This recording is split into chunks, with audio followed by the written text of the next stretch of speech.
ইলিশ তো অনেকভাবে খেয়েছেন, একবার এইভাবে বানিয়ে দেখুন, দারুণ লাগবে। নমস্কার, আমি মাম্পি, আপনারা দেখছেন মাম্পিস কিচেন। আজকে আমাদের রেসিপিটি হলো ইলিশ মাছের বড়া।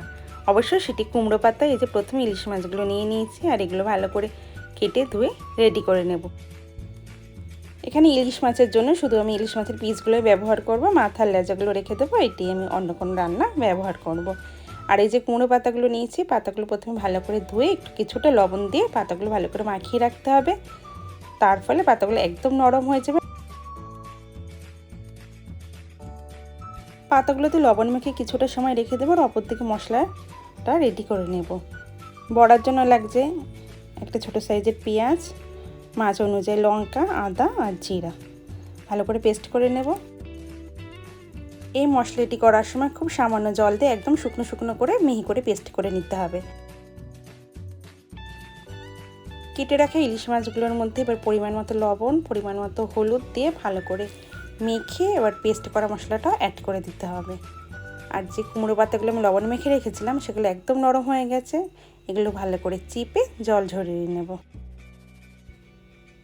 এবার এক এক করে কুমড়ো পাতাগুলো খুলে তাতে মশলা মাখানো মাছগুলো পাতার ওপর দিয়ে ঠিক যেভাবে আমি করছি এইভাবে পাতার মধ্যে মাছটি পেঁচিয়ে নেব।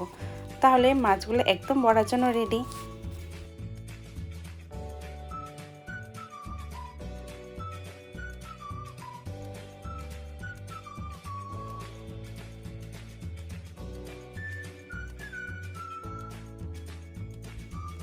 যে প্রত্যেকটা মাছ আমার পাতায় পেঁচানো রেডি হয়ে গেছে। এবার মাছগুলো ডিপ ফ্রাই করলে রেডি ইলিশ মাছের বড়া।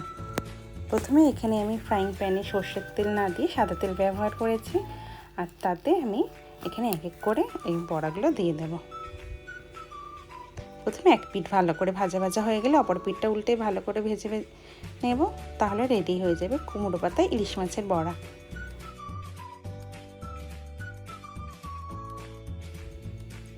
তবে বড়া ভাজার সময় কিন্তু গ্যাসের ফ্লেমটি অতি অবশ্যই প্রথম 5 মিনিট লো টু মিডিয়াম রাখতে হবে, পরে 2 মিনিট একটু হাই ফ্লেমে রাখতে হবে।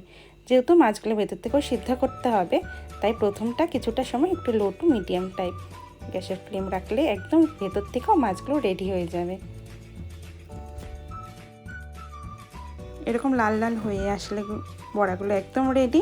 তখন গ্যাসের ফ্লেমটা বন্ধ করে প্রত্যেকটা বড়া নামিয়ে নিতে হবে।